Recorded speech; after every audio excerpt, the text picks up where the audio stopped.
Did you miss me? Did you miss me? Did you miss me? Well, I definitely missed your ass. It has been a long time since the last time we spoke, and rather than give you all the reasons why that is the case, allow me to welcome you to season 2 of the Wolf of Wall Sneak Show.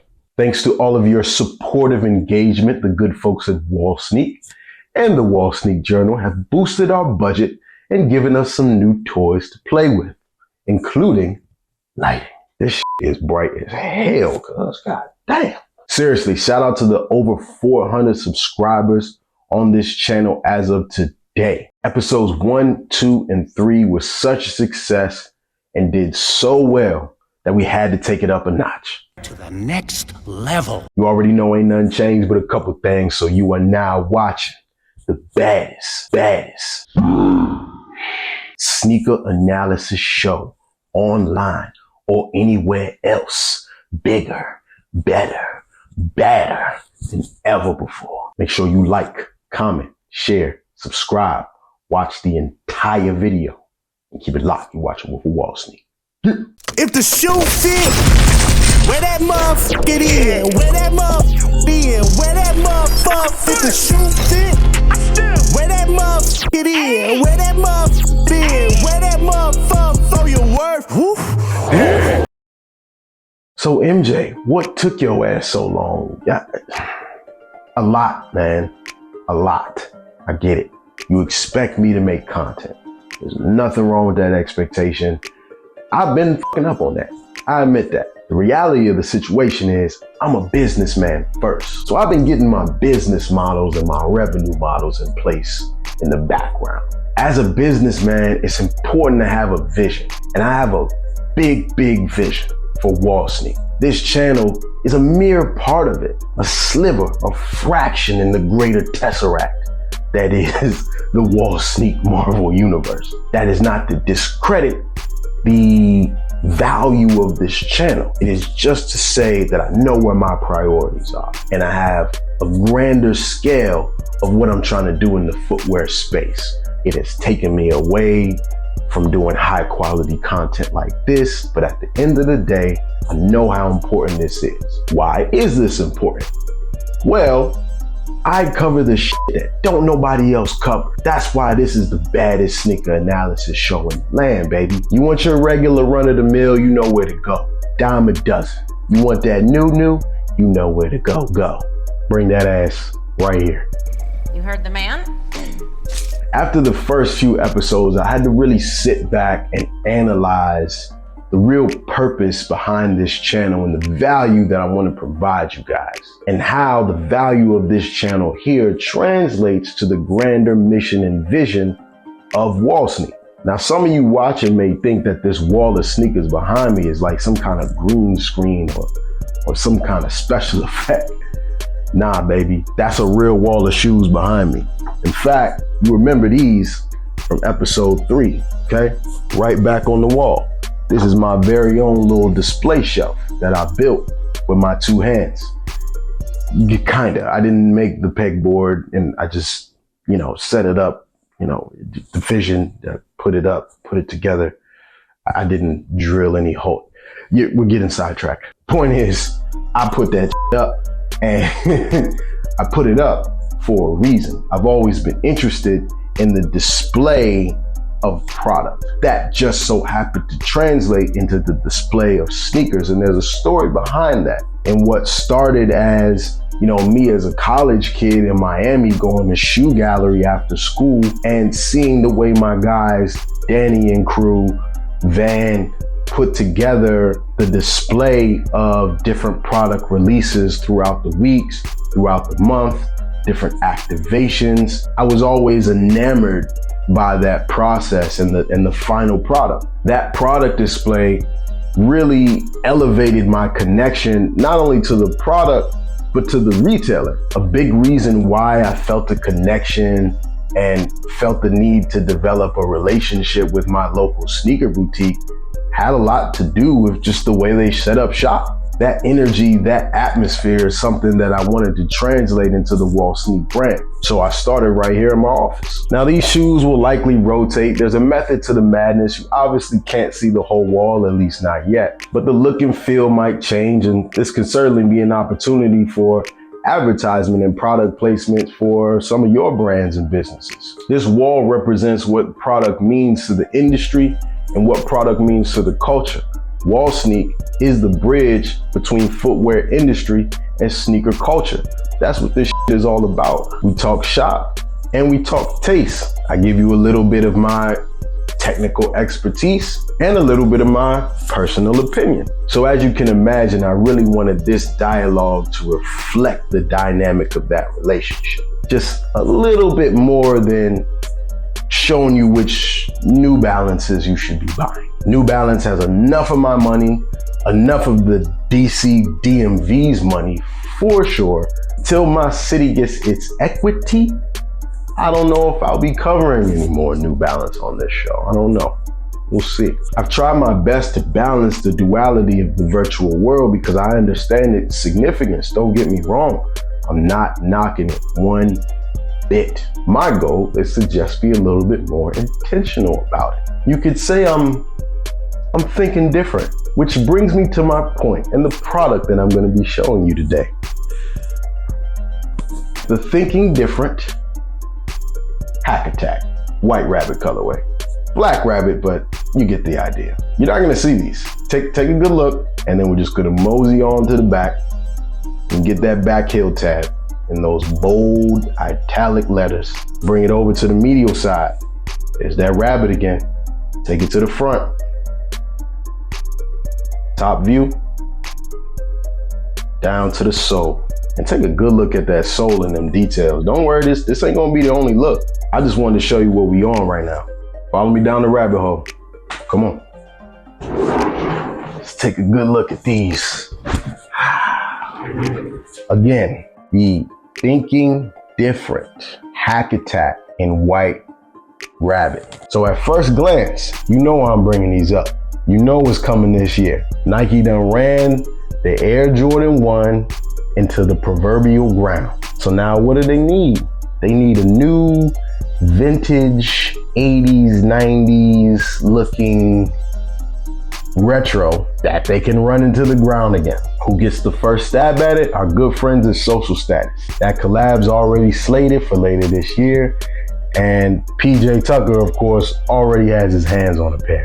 I actually got this pair of White Rabbits in September of last year, okay? Before news of Social Status retroing the 𝗦𝗕𝗘𝗦𝗖𝗥𝗕𝗘 even broke. Thinking Different is a independent company based out of Los Angeles, and their whole vibe, their whole design language is inspired by retro tech, and specifically the 1984, I believe, Macintosh computer.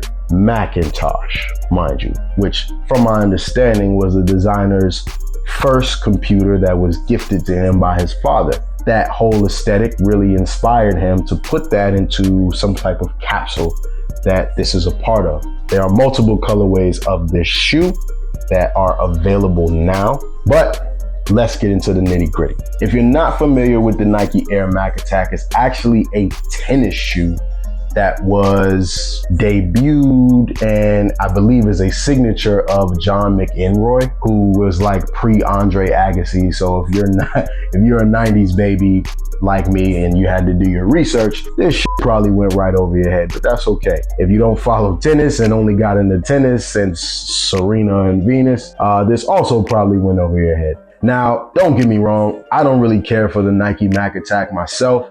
I really like these, and I was really drawn to the quality.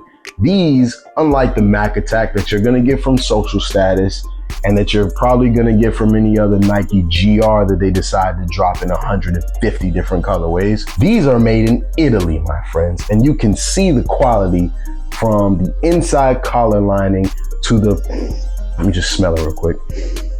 Oh God, oh Lord. If you know anything about Italian manufacturing, then you understand when I say the quality on these are bar none, okay? The leather is super genuine, like this doesn't feel synthetic at all. This is not your run-of-the-mill pleather. This is genuine Italian leather, and this feels like genuine Italian wool cotton mix right here in the inside collar lining and the insole. The insole is made of that same material. So the quality on these are really nice. These retail for $300, not resale. These retail for $300, but you know what you're buying. I was really impressed by the quality of these, even on the internet, that when I got them in my hand, this is actually the second pair that I bought. I have another colorway of these that I don't think you can see. It was just a well-executed design and clearly inspired by a popular model, okay?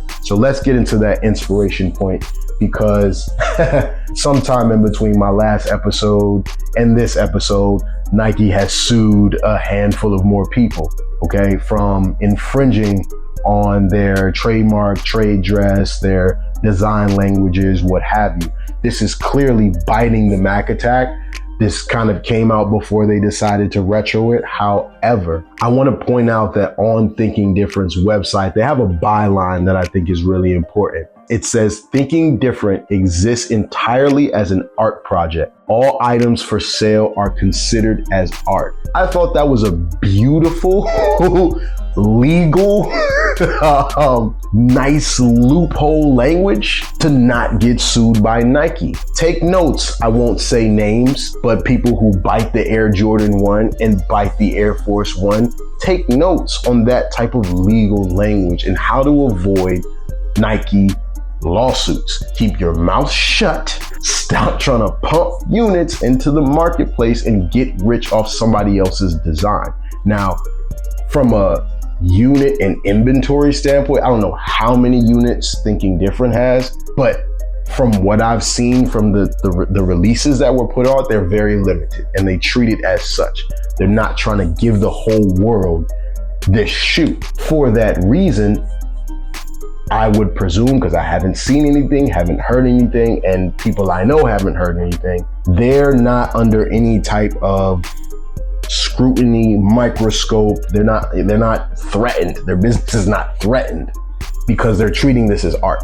Okay, they're treating this as, I don't want to say one-offs, but art, right? Like art is always, there's always some form of inspiration when it comes to art, whether it's painting, sculpture, different mediums, what have you. That was smart on their part for making sure that their product is viewed as art as opposed to comparable product to a business and a design that is clearly the inspiration. The Nike Mac attack, without a doubt, is clearly the inspiration behind this product. However, how they went about it is incredibly important. Take notes. You know who you are, okay? Y'all have been called out enough. I'm not gonna contribute to saying your name. You know what? It. Kool Kai, John Geiger, Warren Lotus, Kizzo, all of y'all, take notes from these guys. Great quality, great quality art, okay? Great quality art. Not trying to compete with who you're stealing the design from. That's that. Do better. One more time for these materials. Like I can smell Italy in here. I can smell gelatos. I can smell red wine. Like I can smell the Leaning Tower of Pisa in this. Because it's real leather, it really feels true to size. But you know what? Let's put them on and take a look.